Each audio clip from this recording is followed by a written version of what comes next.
Well, hello everyone. Welcome to the math portion of Max Tutorials.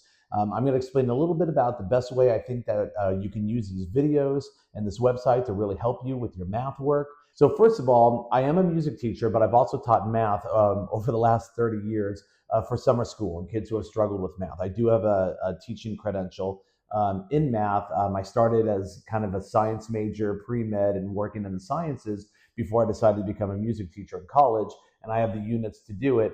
But more importantly, I have worked especially with algebra. I've done some geometry and some algebra 2 and some other things, but mainly in algebra, I've worked with students who have all failed algebra before. So through that, I've been able to learn kind of a lingo or a way to talk and relate that has really helped people. And I've had a huge success rate at kids being successful.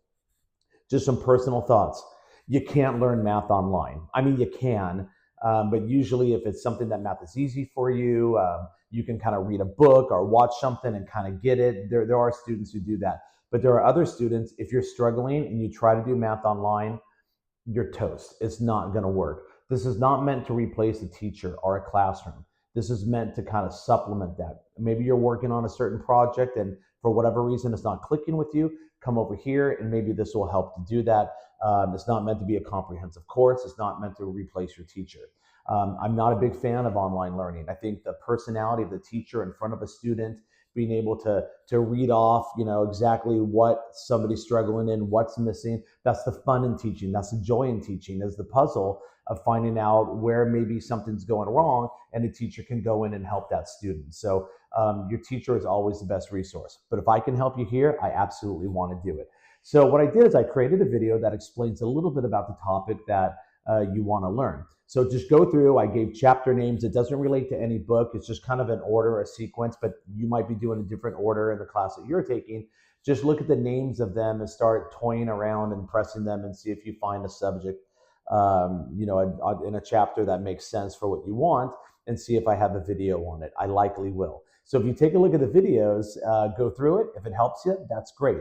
For a lot of the videos, you'll sort of get it from my explanation, but what you're really going to get is when you look at the practice sheets. And I created practice sheets for most subjects in most videos. There's 3 of them. They come in different ways. Some of them, they're 3 versions of the exact same thing, obviously different problems, but it's a way for you to do one sheet, and maybe you just watch me do it. And watching me do the problems is what makes you understand how to do it yourself.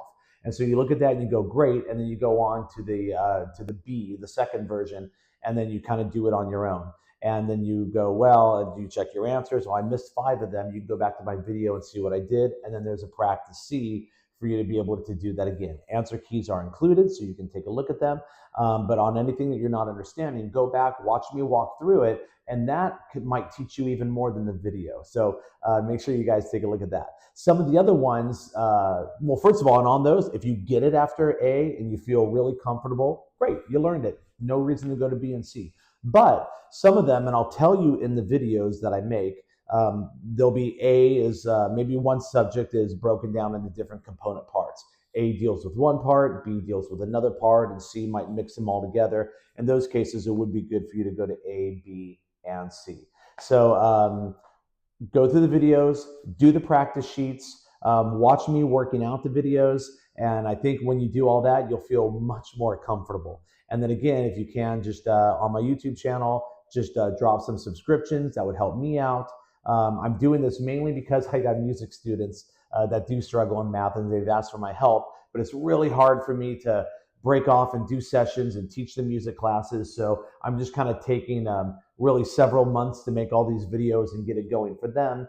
But you know what? If this helps people who I don't know, either in my school district or the state or the country or whoever runs into these videos, I want to help you too. So if you can do that with the only real payment for me is just dropping a subscription and a like, that would really help me out.